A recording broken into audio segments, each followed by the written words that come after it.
Thank you for joining us for the Gruber Morning Show, and this is the Tesla Roadster version of our podcast every Tuesday. I'm Pete Gruber. I'm Mark Schaffner. Good morning and welcome, everybody.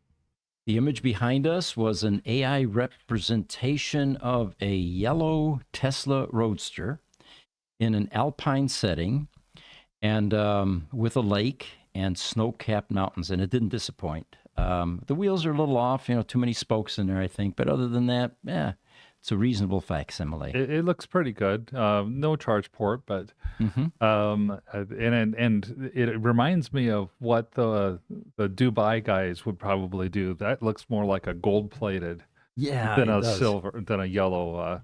It's beautiful. It looks great. Yeah, these are the cars that they give to their kids that are going to college here in the U.S., right? Yes, yes, exactly.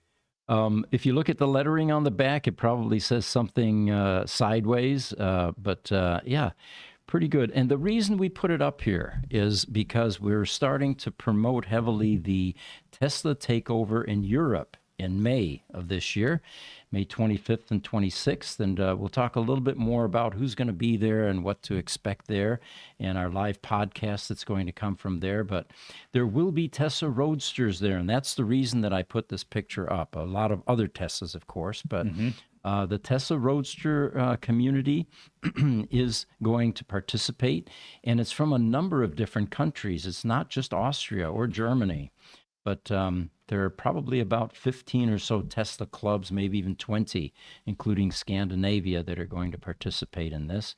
And if it's anything like the U.S., where the Tesla Takeover has really grown over the last 3 years, this should be a good event. It's good. I'm excited to see how it goes, and I think it's going to be a wonderful place. Jesse, we've got another picture to pop up. It's the clean ESS pack. We showed you a Tesla Roadster battery pack, the 1,000-pound monstrosity, and in the last podcast, and we have some new information on this. As I said in the last podcast, I walked by this over at Gruber Motor Company. They had just pulled it out of a car, and I said, wow, where'd you guys get a new battery pack like this? And Brian, one of the mechanics, says, that's not new, I clean it. We clean them all before we work on them. They get really grungy because they're somewhat exposed underneath the car. Sure. Rain, dust, dirt, leaves, twigs, they're pretty grungy when they come out. And this one, you can tell the pride that our mechanics and our engineers apply to anything at Gruber Motor Company, because this is indicative of the type of pride that they have in their work, attention to detail. But anyway, somebody pointed out in the next picture, Clean ESS Pack -2, they said, wow, it looks like you guys even cleaned the service tag that's on the side of the pack. And that's that thing to the left there, right by the orange service plug socket. Oh, there we go. You guys can zoom in. There's absolutely no entry there, meaning that no technician has worked on this. Well, we weren't sure why it was blank like that. So one of the original Tesla guys who joins us once in a while on these podcasts, Michael Aldea, he was the ESS Pack guru, and there are a number of old pictures of him working on ESS packs in his own little area there. It was fairly small back then. But what he said was, and he explained why this didn't have there was no entry. He says, it looks like the battery was never repaired by us, meaning out in the field or after in production. All the torque marks are green.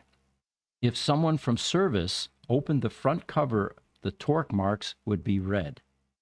Well, that explains something to us, because oftentimes we've seen those two different colors, not only on the hardware, but inside the sheets that are circling the on the bonding plates where the cell connections are. Yes, yes. Square or round, and it is two different colors, red and green. So it looks like this battery was installed in the Roadster, never dropped, never serviced, never taken out, and that's why it would have an absence of marks like this. And for those of you interested, we tell the community constantly, and the service centers, make sure you pull that service plug when you've got a brick battery. And I'm going to try to point to it here. I have to do this backwards. Oh, I can't because it's going to cut off. But right by that service log tag, there's that orange socket. That is where the service plug resides. And although here it would be very easy to extract, when it's up in the car, your clearance on either side of the battery is maybe an inch or so or less. You've got hinges for the trunk lid and the struts that are blocking a direct reach to that plug. And but you have to pull this when you have a brick battery, because without this being pulled, that ESS pack will continue to supply current to various devices that are still draining that battery. Things like the 12-volt systems, the VMS. And so anyway, that's the location, and that's what it looks like. I have a question on that. Yeah. I know that my arm is well beyond the size of what it would take to pull Never do it, pull Mark. that. Yeah. I would never even probably try it. For somebody who might have a chance to pull that, if they were to remove that left strut, that left air strut, and just prop up the trunk, would that give enough clearance for somebody with slightly larger arms to be able to still get in there? We've tried that. It doesn't help much. Ah, okay. Yeah, it's clearance distances, and then there's also hinges that are involved in that. It's if you're interested in what it looks like, on our website under newsletters, there is one newsletter that says what to do if your Roadster gets bricked, and there's some pictures, more detailed pictures, that show the location of that service plug and how inaccessible it can be.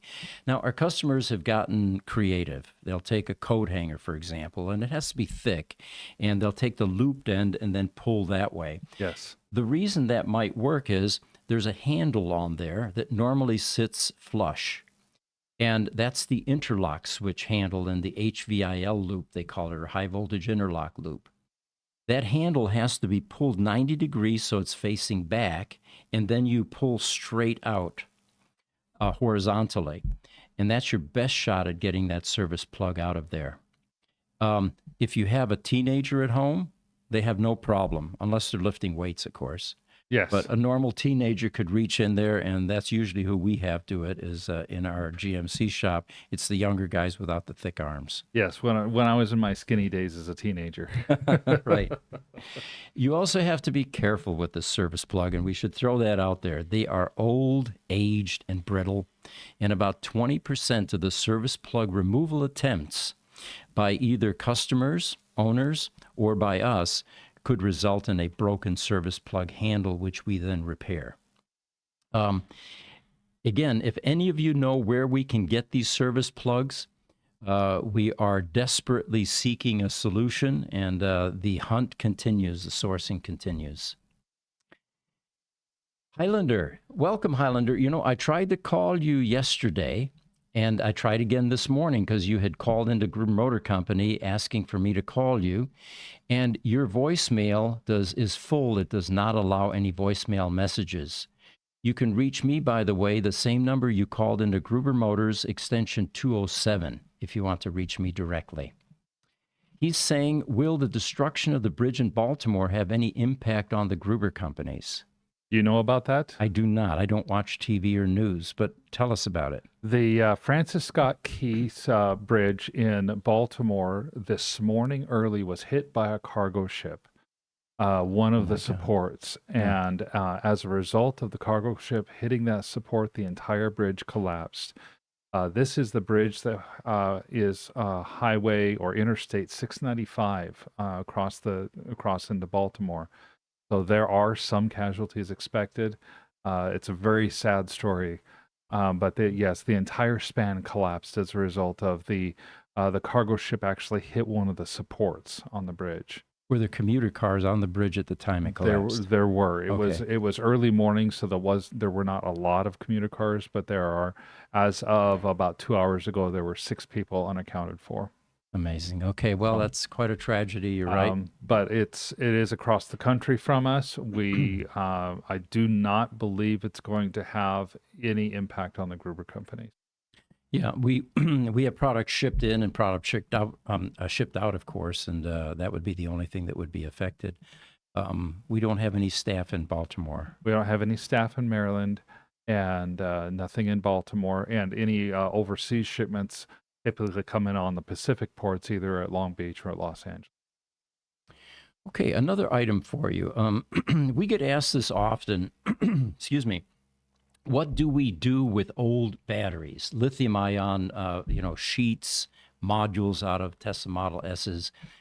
We haven't had a very large quantity where that's become a concern, but most recently it has been. So we began to reach out to some of the recyclers, and Redwood, for example. Locally here, we have Lie Cycle. And it took about a week and a half or so to finally get a response from either of them, Yes. actually. Yes.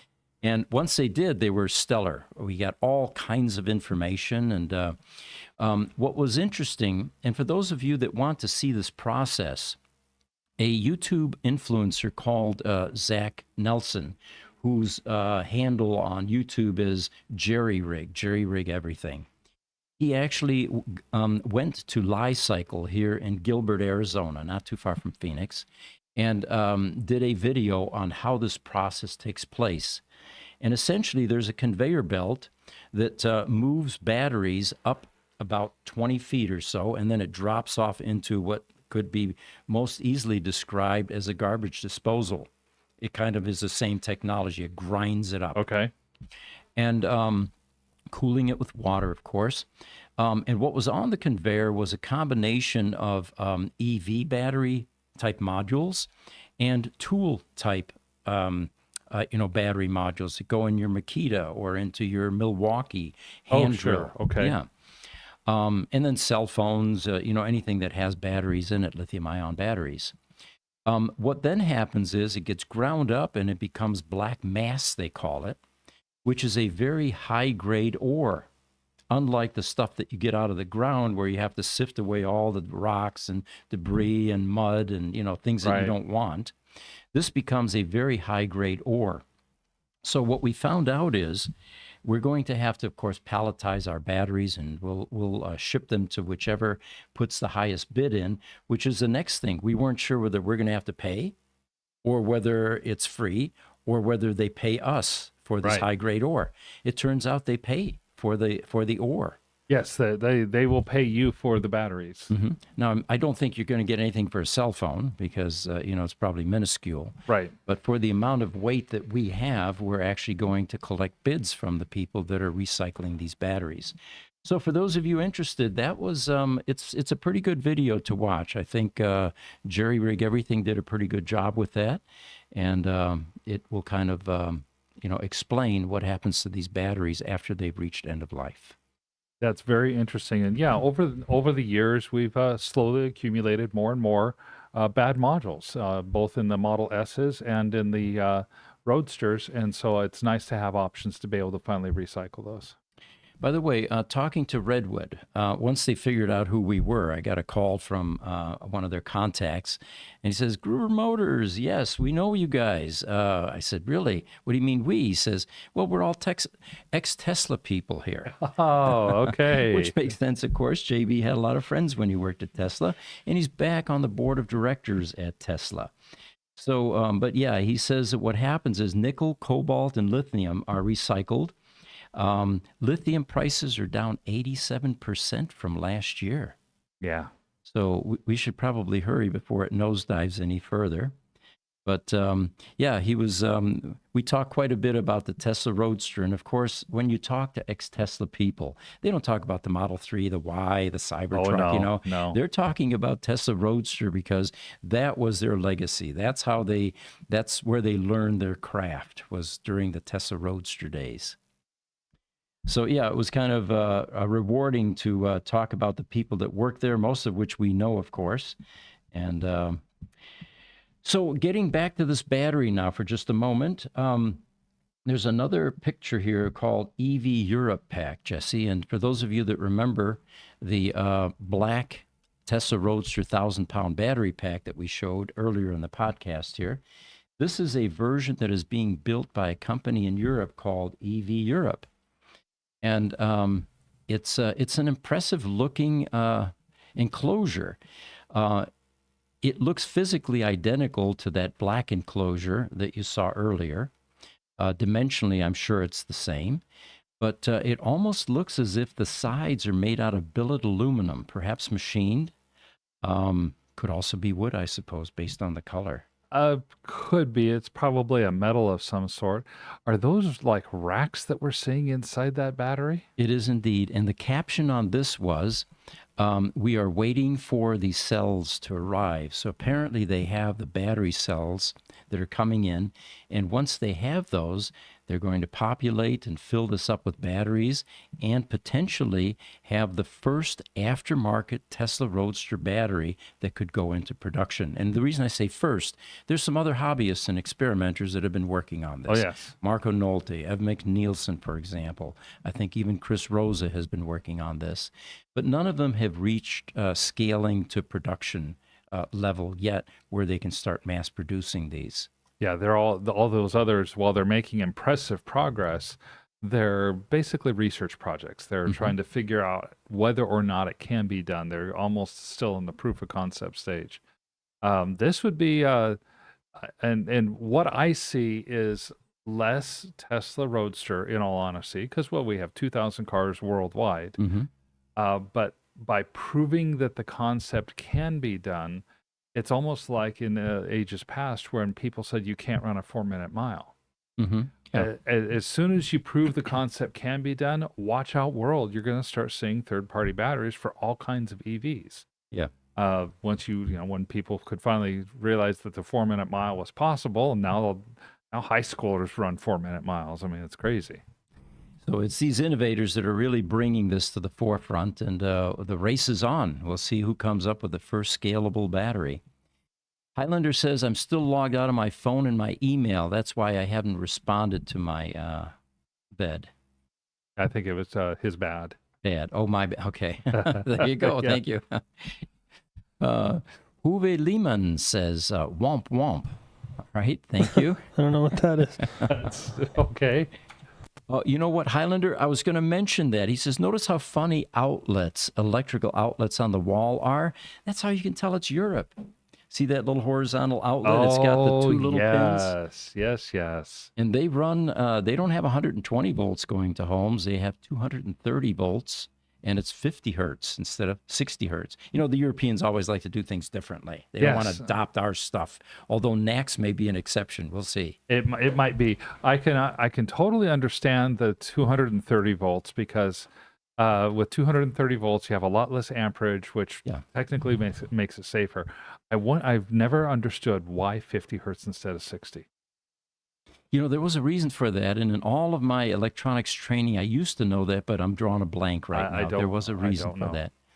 In planes, for example, they have 400 hertz, and the reason for that is it reduces the size of the magnetics and the capacitors. Okay, that makes sense. Weight is everything in aeronautics. Yep. So. But I remember as a kid growing up in Europe until I was 8, sticking an earthworm into both of those little outlets. I never did that again. Let me leave it there. Looks like Kim Estrie is joining us. She says, "Good morning, guys. Thanks for being there, Kim." Good morning, Kim. And on TikTok, Elric2333 says, "Electric cars are the future. Stop the electric hate." You are preaching to the choir as far as we are concerned. We totally agree with you there. Yep. Got another picture to post up here, Jesse, and this will be a series of them. First one is going to be Rivet-0. One of our people in the Tesla Roadster community, Andy Nickel, he's in the UK, by the way. And he's beginning to get very good at repairing Teslas over there, along with Neil Wise in the UK. Yes. These guys are really gaining some ground. He says in a Facebook post, he says, I took steps to finally renew the rivets on the entire 2.0 pack on VIN number 664. These packs were cursed with bleed test errors that where the rivets were glued and ring terminals onto the sheets, onto the bonding plates. And there are 111, he counted them, rivets in total. I don't think we've ever done that. That's a bunch. They become loose over time. They create errors which lead to the Roadster not driving and only being able to be mobile again once the voltage bleeds out at around 60% state of charge. What the problem also is, a pop rivet is not a predictable clamping device. there's a little steel pin inside the middle, and when you tighten that down, the two little rings, it can snap at any point in time. So you can't guarantee the same amount of clamping force that Sure. you can with hardware where you have a torque wrench that you're Right. cranking down. Right. So what we ended up doing years ago was we created a tech tip on this phenomena. We weren't the ones to discover it. Tesla had discovered it during the Roadster release, actually, and actually rebuilt some of the battery packs as a result. But a number of them went out in the field. And this was the fix that we came up with. Instead of doing what Tesla did, which requires a $50,000 ultrasonic wire bond or welder, we ended up using the same hole the rivet was in, drilled it out, and then used PC hardware, the quarter-inch hardware, Yes. and we tightened it to a specific torque.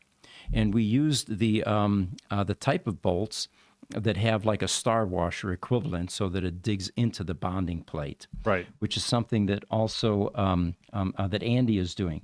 So if we go to the next picture here, Rivet-1, there's the pack. You'll see 11 sheets there. All of those sheets on both sides of the sheet have what are called bonding plates, which tie the cells together in bricks.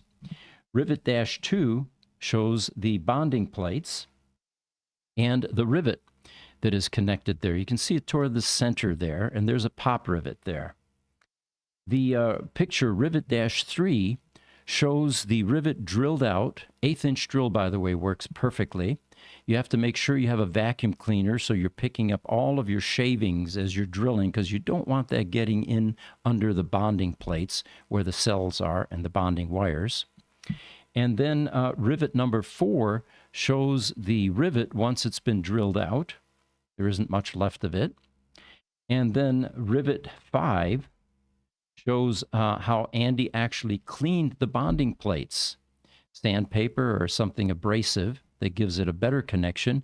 And eventually he's going to take Rivet-5, which is his version of the PC hardware that we use. And it looks like it's got a star washer built into it, which gives it a good bite. Rivet-5. There we go. And then eventually that gets torqued down into Rivet-7. There we go. And what you have now is the rivet has been eliminated, the surface has been cleaned, and that wire that now goes off into that pile of hot glue eventually ends up going to a socket underneath the battery management board, the BMB board as they call it, which is responsible for monitoring the brick activity at the sheet level. And it also does balancing, sheet balancing, a very important piece of electronics, part of the battery safety management system in a Roadster as well. At one point, Andy said, well, you know what? I drilled in, and it was getting late in the day, which is rivet number 8, and he ended up having his drill slip into one of the cells. Oh. It didn't cause any problems with shorting or anything like that, because that fusible link wire from the cell does go to that bonding plate anyway, so he just strengthened the bond basically.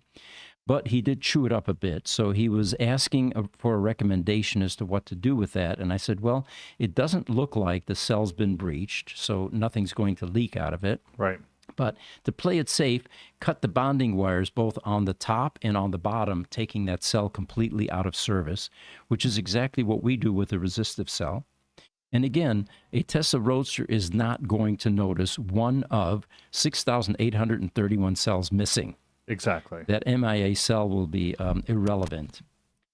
Well, Pete, so yeah. for that one, so if you said he hit the steel into it, making the bonding stronger, so he has to chip all that out too, right?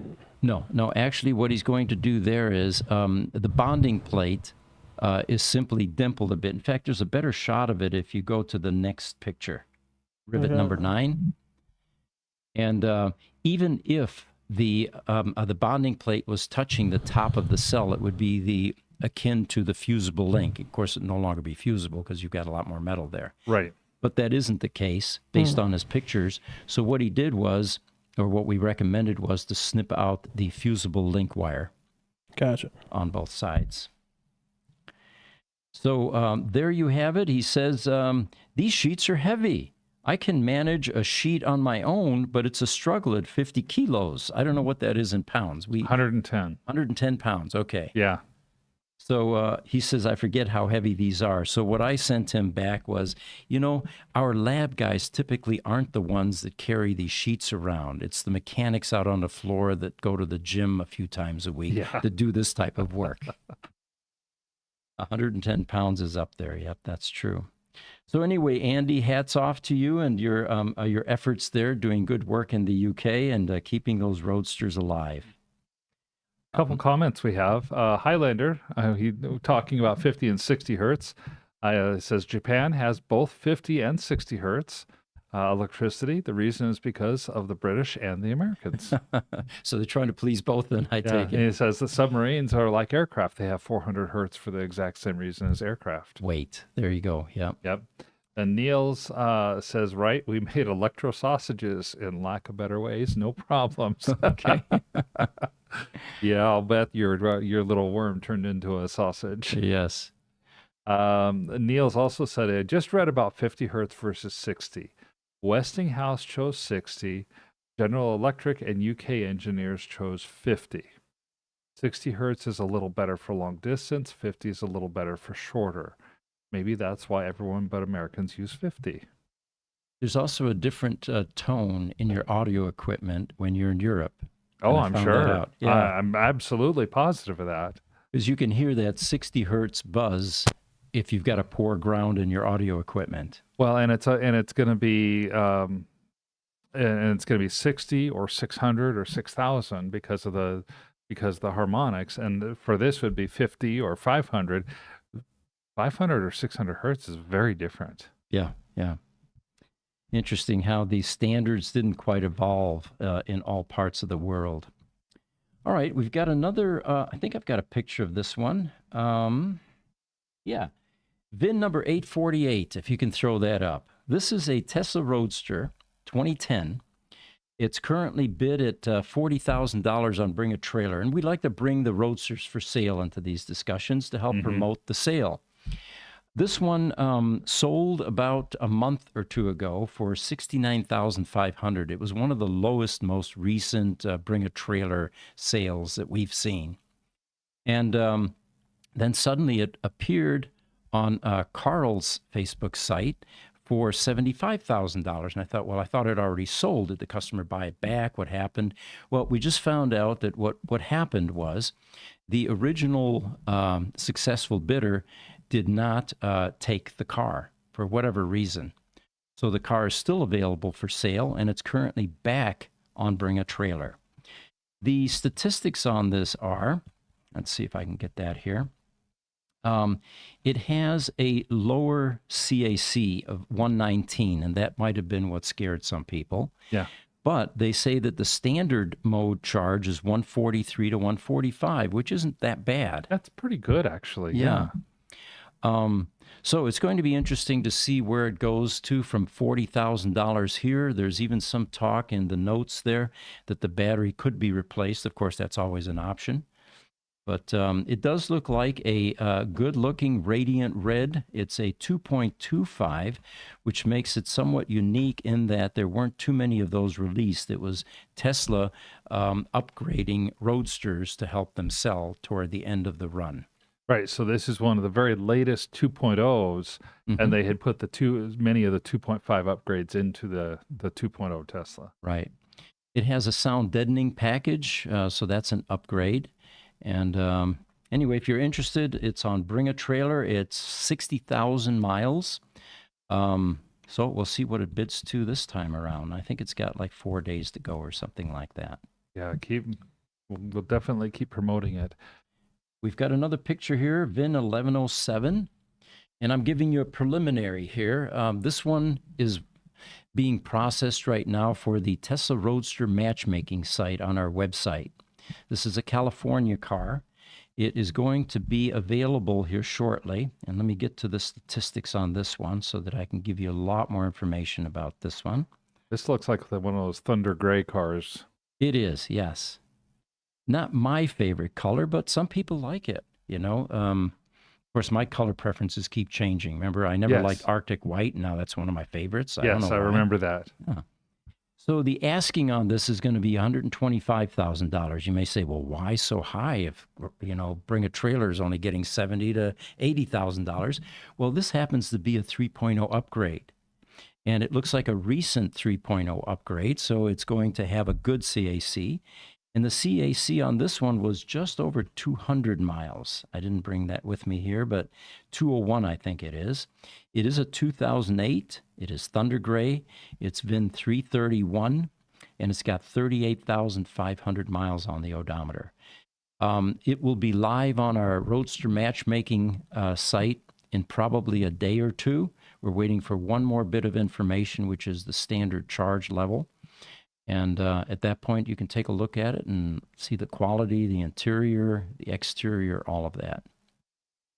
And, that's one of the things to remember on the matchmaking site is people are allowed to put whatever price they think is appropriate for their vehicle. Sure. When you take out $45,000 for a recent R80 pack, that puts it down to about $80,000. That's in the ballpark of where that other one was at 75. Mm-hmm. And something else that I need to point out, when you list with some of these pay-per-view, auctions, you can't just simply promote your own car and sell it. Right. It kind of freezes that because somebody's involved in a commission stream. In our Roadster matchmaking site, we encourage you to promote your car. Mm-hmm. And refer them to the web link, which is full of high-quality pictures, all of the technical details, and they can contact us for tech support if they have questions. By all means. We're not getting a commission. We're not charging for the tech support. It's our way of giving back to the community. And the goal, after all, is to get your car sold, not protect our non-existent commission. That's right. Hey, on the 60 hertz versus 50 hertz. Yeah. One other thing, Niels was right. Westinghouse was one of the influencers in the United States. The other person who greatly influenced the adoption of the 60 hertz standard was none other than Nikola Tesla. Really? Okay. Because he preferred that frequency for his alternating current systems. Interesting. Okay. Yeah. And he was doing a lot of work with step-up, step-down transformers and must have recognized perhaps some efficiencies there. Now, you know the guy that believed in 0 hertz? No. Thomas Alva Edison. Really? DC has no cycles. There is no hertz. Okay. Yes, There that's you go, right. see? That would be right because it would be because it's a direct current And they were actually burying gigantic cables in the streets of New York, D.C., and they had to be huge because, you couldn't step the voltage up or down. right. And they certainly couldn't make it into the hundreds of thousands of volts because, that would be dangerous being underground and or you'd have so much line loss if you put it above ground. But yeah, Thomas Alva Edison was on the wrong track, and I don't know whether he ever, well, he may have realized it, but he never admitted it. With DC. That would be like him too. And then Westinghouse was backing Nikola Tesla. Yes. So that's so 60 hertz. By the time the choice came for infrastructure changes to 50 or 60, there was just way too much 60 hertz infrastructure in the United States. It was too costly for them to go backwards. Yep. Don't have a picture for you here for those of you that like Roadsters, but we have a PEM that was coated with a reflective shield on the bottom of the PEM, or a radiant barrier, and it is going through testing at this point, in VIN 711 actually. Yes. We're probably going to have to wait until we get our Phoenix summers here to really do a good conclusive test because we want some real heat. Right now, what are we having in the mid 70s or so? Yeah, mid 70s, low 80s. Yeah. Are the guys traveling in the car with a computer log turned on so that they're actually monitoring temperatures real time yet? Oh, yeah, or? yeah, very much so. There hasn't been a lot of testing taking place yet because we're still waiting for some warmer weather. But Sure.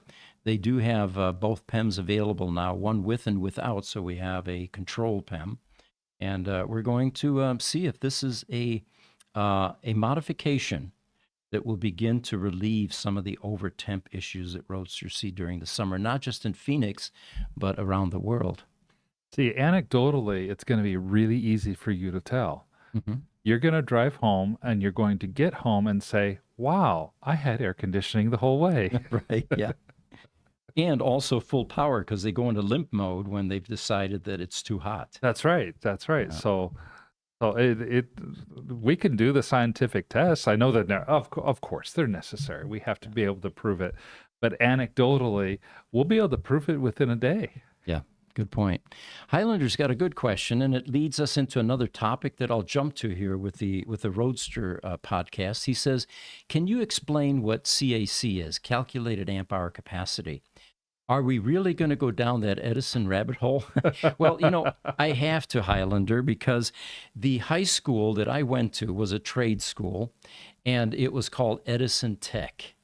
And believe me, no matter where you went in that school, there were pictures of Thomas Alva Edison. He was the deity. He was kind of like at Scientology. You have pictures of L. Ron Hubbard everywhere. They even have a little office in each of the Scientology, I don't know if you call them churches or centers, where they have a empty office that is reserved should L. Ron Hubbard ever show up.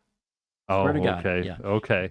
This is how cult religions operate, perhaps. I'm sorry if I've offended anyone out there, but so anyway, same thing. Thomas Alva Edison was omnipresent in that high school, and Nikola Tesla's name was rarely mentioned, if at all. So, all right, CAC, getting back to that, calculated amp hour capacity. There are questions about how do you optimize your CAC reading? Mm-hmm. And that becomes important, I guess, to some people when they're selling a car because, the higher the CAC, the better the battery looks. You're not going to get much of a change, but there are ways that you can optimize your CAC reading. One of the first things that happens is you get what's called CAC drift. Oh, let me back up a moment. The calculated amp hour capacity algorithm, according to the original design engineers at Tesla, was a complicated one. Mm-hmm. It's buggy. It's not a perfect science. And I'm not sure they could agree on very much, but it is a complicated algorithm. So in general, high level, how would you calculate the amp hour capacity of a battery? I don't know that, but let me tell you what they say is a normal condition with CAC. They say that CAC drift is normal. A deep discharge, especially from range charge, which in a Tesla Roadster means you do what the VDS screen tells you not to do because it can eventually damage your battery, which is do a full range charge where you charge it right up to the top SOC. And then do a discharge from that level. And what they say here is you do a range charge and then you drive at about to 20% of remaining battery on one key turn. What that means is you don't get to do it over a number of days. Once you've charged 180 miles or whatever, full range, you then have to drive it down to 20 miles or whatever. Yeah, okay. So you need to plan a trip around that activity. It's going to take you a while to drain that much battery. If you do that, they say, then and then charge back to full, the CAC will begin to realign itself. And most likely, they say, this will give you a more accurate CAC reading. But it has to be single drive. They point that out. And the best way, of course, to extend your battery life is to avoid high state of charge type charges. So you only want to do this if you want to adjust your CAC. You're not going to see much of a change there. If you're, and I'll give you an example. If you're at 130, you may go to 132, or it may even get less. Right. But the problem here becomes apparently if you're doing if you're doing charges within a narrow band, a shallow cycle as they call it, the CAC will drift up slowly at that point and reflect a higher number than what is actually available. And they say the CAC is only accurate after the pack is balanced and a full battery cycle is performed. What they mean by narrow charging is if you're used to, like I do, I drive the Roadsters from the office home. Okay. And that's 7 miles one way. Okay. So it's only using a small portion of the battery. Sure. So by doing that deep discharge, you're actually using some additional, capacity in that battery. So in the critical power space, um, I know that we can calculate the amp hour capacity of a battery string by doing a simple discharge test. You'll Mhm. put a monitor onto your battery. It starts off at a float charge. So I'm talking the UPS world here, and then you pull that battery off the float charge, and then you just basically you put a known load onto the UPS. Say it's a kilowatt load, and you have a string of 20 batteries. And once those batteries get to an expected 80% of discharge, you stop the test because you don't want to damage the batteries. Multiply that by 5, and you have your calculated amp hour capacity. It sounds like it's very similar for what's going on in the Tesla. Thank God in the critical power world, we have expensive equipment like the Midtronics testers that they use. Yes, That exactly. do all this for us. We don't have to use slide rules anymore, calculators, and, do the math. Yeah, exactly. Because that's basically what you do is you clamp a Midtronics tester onto it. Right. You run your test, and And it runs your curves for you, and it shows you, and it even and puts a load on it. yeah, and at the end of the test, you have a CAC. Right. But that's so the calculated amp hour capacity, Highlander. It's a single number that car owners have learned how to use to give them an idea of what the strength of the car battery is as compared to all of the other car batteries in the world. Outlander also says the irony is that Henry Ford and Thomas Edison were best friends. I didn't know that, but I do know that Thomas Alva Edison's childhood was a difficult one. I believe he was even an orphan. And there's a story about why he was hard of hearing later on in life. I think only one ear worked. He was on a train one time I think he had a job on that train. And back then, people used to hit kids when they weren't doing what they wanted them to do. And somebody cuffed him so hard that it broke his eardrum, apparently. Oh goodness. So that haunted him the rest of his life. But he also later on in life, and they didn't tell us this in high school because we were only hearing all the positive aspects about his personality, he became a patent troll. Whereas Nikola Yeah. Tesla was the exact opposite. He used to give things away without ever considering any kind of monetary reward for any of it, which is probably why he died in poverty. But Thomas saved his shekels and definitely was aggressively pursuing patent infringements the rest of his Definitely life. was. And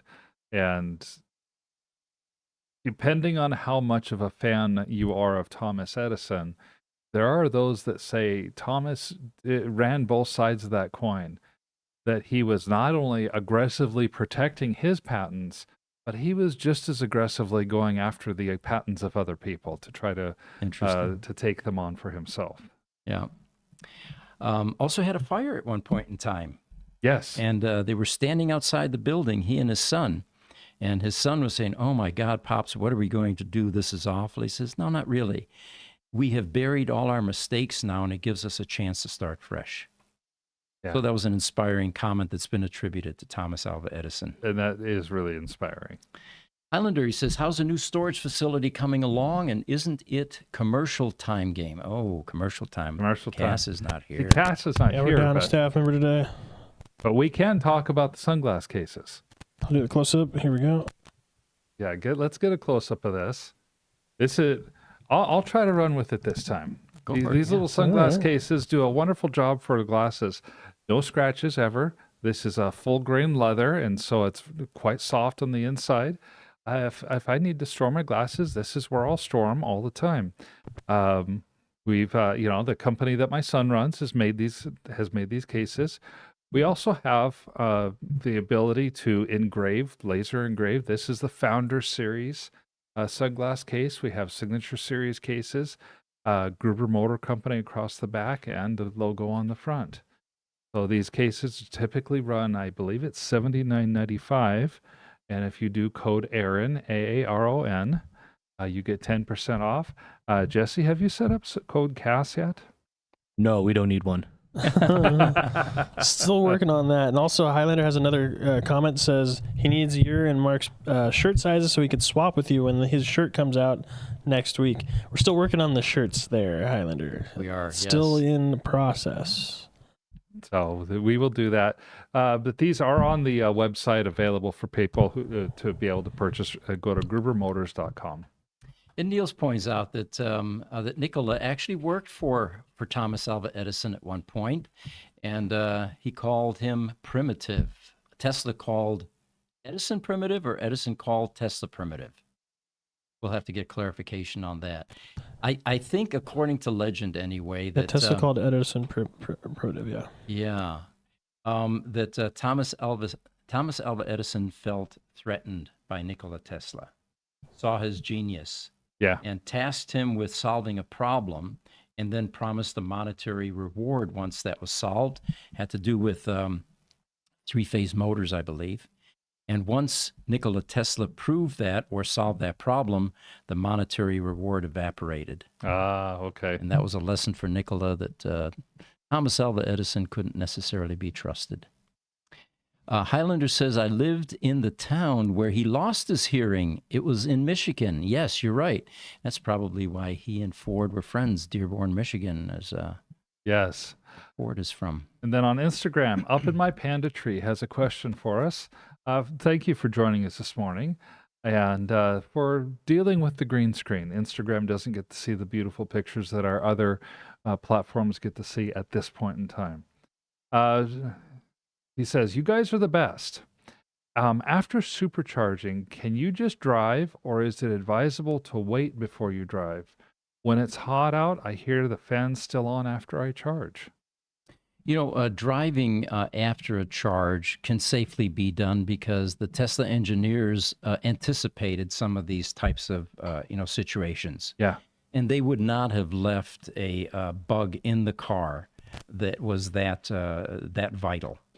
Well, exactly. And actually, part of the effort from charging does go into active battery cooling.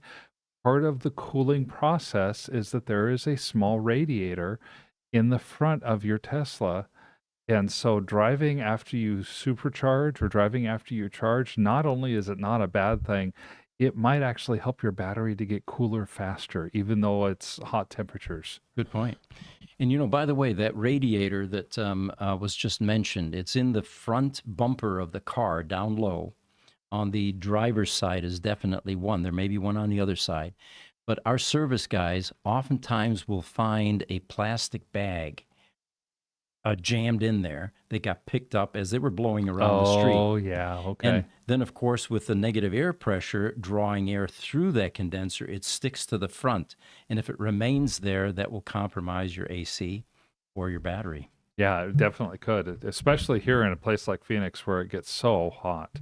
So it's something to look for. They do advise customers, look down into those portals every once in a while and make sure there aren't any obstructions there. And Pete, yeah, I think the thing that Up in My Panda Tree might have been referring to, which we talked with the guys from New about yesterday, is the preconditioning before charging. Mm-hmm. So you actually do need to, when you map in your Tesla to go to a supercharger, it'll start preconditioning before you get there. That way, when you get there, you can just charge full supercharging.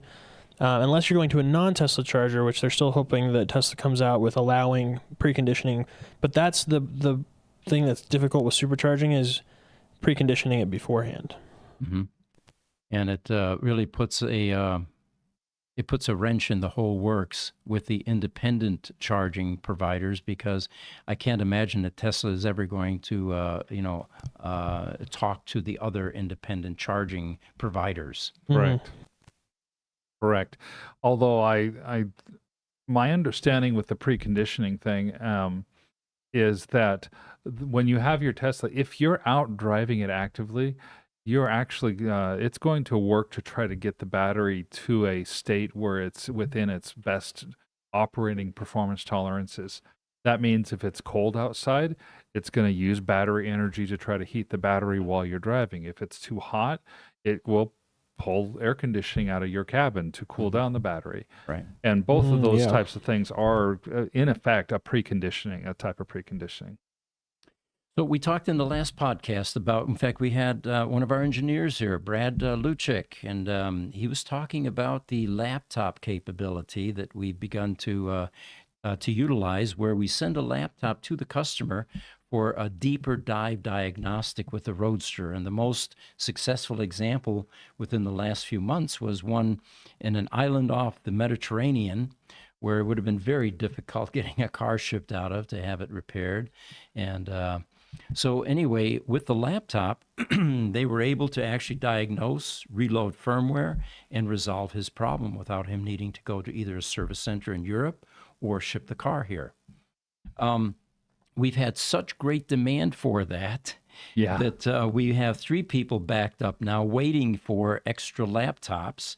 And you can probably speak to that. We've retrieved some laptops. We've retrieved laptops. We're getting them configured. We're going to have probably 3 or 4 laptops that are available to go out to customers at any time.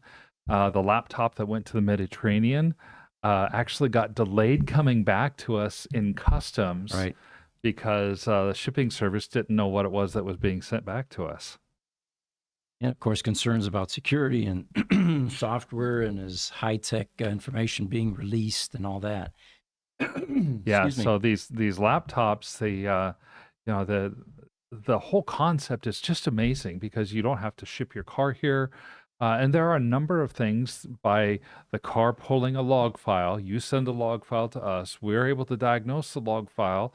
Like in this case, we saw that, oh, wow, a firmware update will probably solve this customer's problem. Yes. We can just deploy a laptop to the person with, and then basically hand-holding, tell them how to plug the laptop into the right port, and we're on our way. And how to operate the software to initiate a reload. So with these PC tools on site and an engineer on our end, our ability to diagnose and resolve issues often prevents costly vehicle transport to our service center or Tesla service centers. Yeah, it's a great benefit, very exciting development in our service offerings. Speaking of remote access, we have a picture here that we can pop up, Jesse, and I believe it is called OBMS.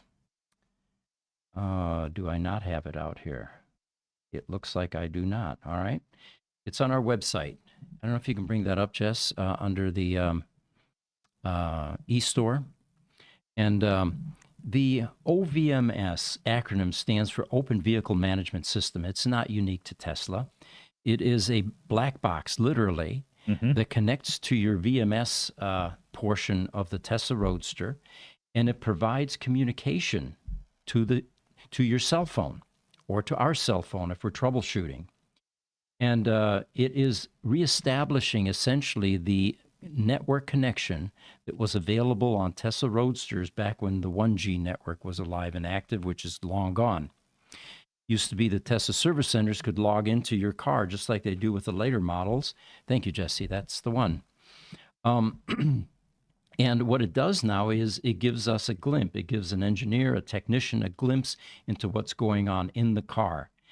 The other benefit for an owner having this installed in your car, and we highly recommend this for any Roadsters that come in, it's not that expensive, as you can see, is that you now get early warning when or if your Roadster gets bricked. We have another one now. Customer is on vacation, out of the country, Roadster was deemed to be bricked, won't charge anymore. That owner would have received notification the instant it was heading that way, been able to make a call to a neighbor, relative, or whatever, go to the house, check the circuit breaker, try a different charge cable, and fix the problem. This OVMS box allows you to do that.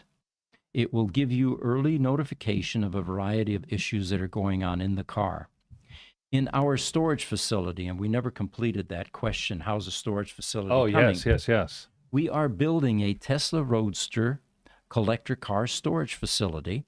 It is about 80% done at this point. In fact, Nick is coming in to start on the tile in the office areas this week. Okay. The outside of the building has been painted. The interior is almost done except for the epoxy floor inside the storage area. And what we're going to have in that building connected to every car, and it'll be a mandatory requirement for storage, is an OVMS system, not just for us, so that we can see what's going on with the car. But for you as the customer, it'll go right to your cell phone. It will tell you whether we're charging it on time and to what levels. It'll tell you whether there's a coolant issue problem. Any of those types of things will be visible to the customer on cell phone and to our telemetry system that is collecting data from all the cars. Yeah, and I would hope that most Tesla Roadster owners understand by now, but I'm not going to assume. When a Tesla Roadster starts to discharge and gets close to dying, it gives out warnings. It gives out a warning beep for a couple of days. It chirps for a while. Yeah, it does it everything chirps. possible to complain and say, I need something. You know? So the fact is that car is trying to communicate, but if you're not there, you don't know. And OBMS simply takes that communication that's already happening and puts it into something that it can transmit to your phone app. Yep. All right. Getting back to the Tesla Takeover event in Europe, it will be the 25th and 26th of May, Flachau, Austria, outside of Salzburg. There's a supercharger location there. Flachau is normally a ski resort. So by May, it will be green rolling hills, the Sound of Music type, look and feel. And of course, great food, great community activities. What they're saying here is there will be 1,000 cars there, up to, and a wide variety of speakers. A lot of influencers will be there, myself included. Workshops, live music, light shows, and so much more. For the kids, tobogganing, and of course, hiking. And it's an opportunity to bring the Tesla community all together in one place. And there will be clubs from all over Europe that will be going to this event. The U.S. version is highly successful. May Musk was at the last one. And for 3 years now, they've been doing this in the U.S. and California.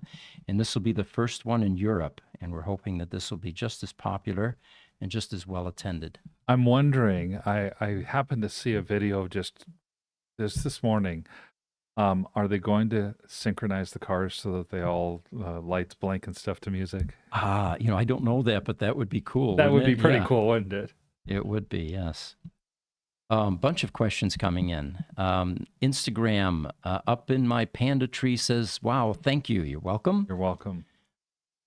Niels asks, can you make the laptop just as a pre-configured virtual machine that customers can download? Actually, I don't think we can, because there is a unique connector, connecting cable that goes from the VMS system into the laptop. And that cable is one of the key components of the whole thing. Outside of that, then I would say, yeah, probably could. And Niels goes on to say, virtual machines can be set up to listen for input on the peripherals, I think. Yes, they can. In fact, actually, Niels, the laptops we set up generally are running either Windows 10 or Windows 11 from Microsoft. Puppy Suite is Linux, and we have it running on a virtual machine inside the Windows 10 or Windows 11 box. So yes, it can be set up to listen, but again, it's the physical cable connection that we have the potential issues with. Rather than try to spend time potentially spinning our wheels with a customer who has not set up a virtual machine correctly or doesn't have the know-how to do so, we will simply go in by giving them the laptop. Our engineers actually remotely access the laptop. So the sum total of what the customer has to do is make sure that the laptop gets connected to the car. Once that's done, our engineers take over and they'll do whatever updates need to be done. We have an YouTube influencer called Automotive Woman. It's Juliana Chiovitti, actually, in Canada. And she is like Supercar Blondie. And I like Automotive Woman better than Supercar Blondie. She's more technical, and she actually knows how to drive these cars since her parents owned a racetrack. Okay. But she did a segment on us for our Tesla Roadster battery bunker. And it's out on YouTube currently. You can see it by going to a site on YouTube called Automotive Woman, all one word. And what it does is it describes the battery bunker that we've developed that puts any kind of charging activity for the batteries outside the battery safety management systems in the car into an isolated, safe environment away from all the cars and the main building. Mm-hmm. And we really think that this is the future of EV auto repair because you can't do both activities in the same building, which the insurance companies are also telling us is an important requirement. Anytime you have an elevated risk, that needs to be separated. So for those of you interested, it's out on YouTube. Automotive Woman is the channel, and Linda Chiavitti does a great job. She was actually here with one of her social media people end of last year, I believe it was. And yeah, very pleasant people, knowledgeable, and I think she's going to be the next supercar blondie. Well worth watching. All right. The other thing that I wanted to share with you was a Glacier Blue Roadster that is currently in test drive mode. And if we can bring up the picture, let me see if I can find the image here for you, Jesse. Let's see. Yeah, there it is. It's Glacier Blue -1 and then Glacier Blue. Yeah, we'll go through those. And this is an interesting story for those of you that have Tesla Roadsters. This is a Tesla Roadster that got bricked. Obviously, it did not have an OBMS system in the car because it would have alerted the owner through his cell phone, hey, something's wrong, I need something. So this car got bricked, and it was bricked for a few months. It came to us, by the way, this was during test drive. I figured since I need to run down the mileage anyway, let's take it to some pretty places and take some pictures. And this is the south side of Camelback Mountain. It's almost like Red Rock country up there. And this is a Glacier Blue Roadster. This owner wanted to replicate a look of a Tesla Roadster that we have on our gallery section of our website. It used to belong to Dana Brunetti, and if we can go to Glacier Blue -5, Jesse, we can bring up the inspiration for this Roadster. -5.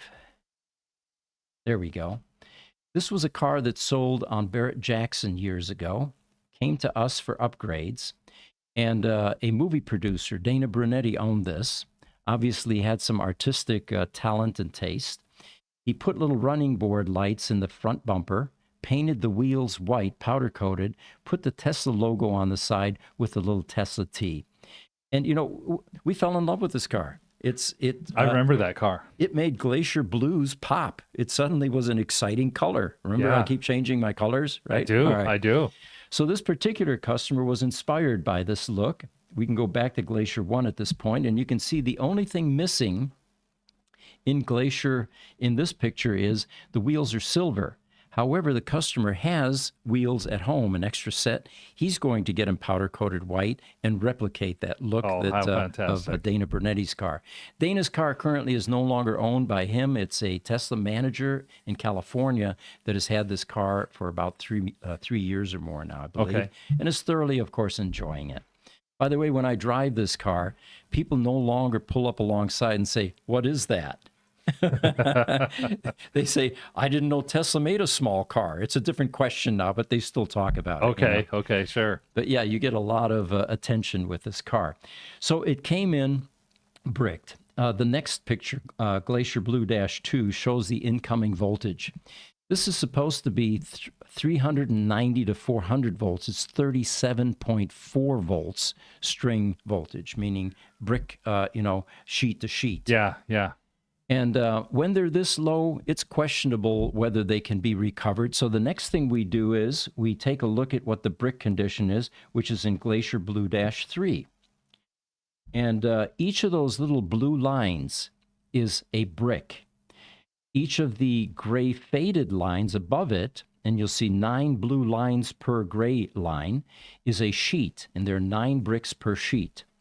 So you can pinpoint that sheet number 1, it wasn't bad, from 3 to 3.2 volts, but Sheet number 2 had something that was down close to 2 volts and then up to about 3 volts. So one of those bricks was very low.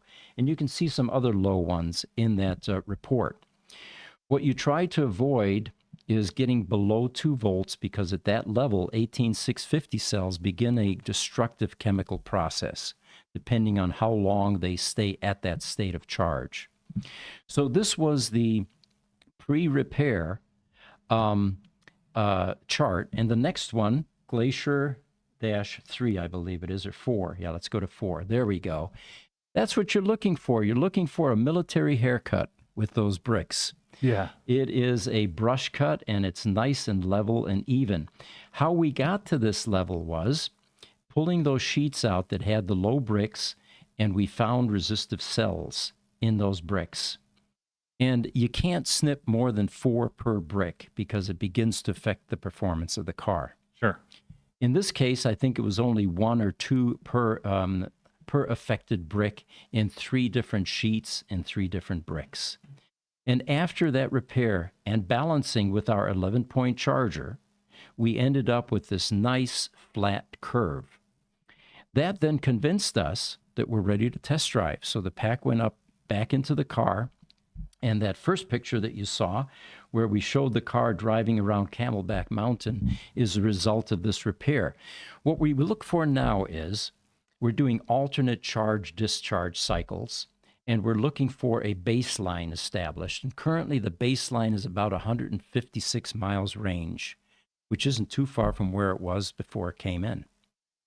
And if it holds there, then we know we have a solid repair. Right. And there are, if it starts to decline or something like that, then we know that we probably have another resistive cell or some other issue then. Exactly, yes. So this is the type of work that we do when these cars come in bricked. And before we even allow your car to come in bricked, we're going to ask for a log file because we want to see that incoming voltage. Yes. We received one, for example, that was in the neighborhood of 2 to 3 volts string voltage, which means if you divide that by 99, you see how low the voltage is on the bricks. Yes. That car came in, and it didn't come in for a recovery. It came in for a Tesla Roadster battery pack replacement, which is also a reason for you to send your car to us, because after you get your battery pack replaced, oftentimes they flush out the real reason that your car got bricked. If it wasn't neglect, circuit breaker tripped, somebody wasn't paying attention, didn't plug it in to charge, there may have been a technical problem in the car. And after a battery replacement, that will reveal itself. Now, if it's a PEM problem, Tesla's solution is you have to replace your PEM. That's $8,500. Right. We're able to repair them. And while we're repairing it, we'll ask you, do you want to upgrade it now and get rid of all the deferred maintenance in that PEM? So there's some other reasons to bring the cars here. Well, and more than once, we've also seen our customers come to us and say, hey, I'm going to need a new battery. While it's in queue waiting for a battery, go ahead and do the PEM upgrade. Exactly. And so we can get both things done in the same time. There are other reasons. If you have a resistive cell Roadster that is on its way to getting bricked or is already bricked, that resistive cell is in 1 sheet out of 11. So that means that you more than likely have 10 good sheets. Yes. If that's the case, Tesla won't accept any Roadsters for replacement unless your car's bricked. So what we essentially do is we will bring the car in, we will remove the 10 good sheets, put those into a consignment program, and then put dead sheets into the car, which Tesla scraps anyway. Right. You now have a brick Roadster that can go to Tesla for the pack replacement, but in the meantime, we're generating revenue for you because every one of those good sheets that we keep on life support in the battery bunker waiting for a donor car or for a car that needs a donor pack now becomes revenue. We have one customer that harvested $24,000 just by having consignment sales taking place in his brick Roadster. So in other words, about 60% or so of his new battery pack was paid for by the old sheets. By the old sheets on the old pack. So he only paid a net of Somewhere around $20,000 after Exactly. tax. See, you're doing the math. Yes. Yes. So that's another reason to bring a car to Gruber Motor Company. And then, of course, if you want the rest of the deferred maintenance resolved, none of these Roadsters these days have any decent suspension components, even if they're low mileage Roadsters, because it sat there, for 16 years, oftentimes. So anyway, give us a call, talk to us. We've got solutions for you. Looks like we got a few questions up there. Yeah, I think we just have one more from Highlander. It says Gruber Motors is going to need to buy a lot more land once all these other Teslas go out of warranty. We had visitors yesterday, actually, that came out, and they were walking with Chaz. And I knew that they were visitors for us because Chaz usually wears summer clothes, shorts and T-shirt, right? Yes. And there were two suits walking with Chaz. Now, either he was getting arrested or they were, our customers that were coming to see us. Absolutely. I didn't mean the arrested part. Chaz doesn't do things that would get him arrested.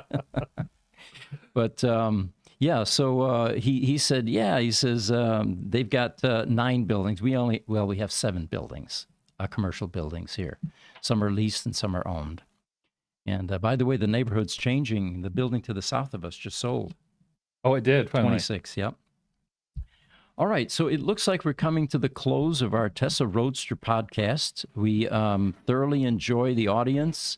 We find that the majority of audience comes in after this is broadcast on YouTube, and that makes sense because not everybody has time to carve out in the middle of the day at 11 o'clock. If you have questions, you can post them either on the video or you can email us at ev@gruber.com. Tell us what you'd like to see more of, what kind of content interests you, and we'll accommodate that. We look forward to seeing you this next week. We'll be here at 10 a.m. Eastern with the standard EV podcast. And then at 11 a.m., I'm sorry, not Eastern, Mountain time. Mountain Pacific, time. No, Pacific. Well, Mountain Day. Mountain Standard Pacific Daylight Time. So confusing. It is. Anyway, we'll see you next week. Thank you.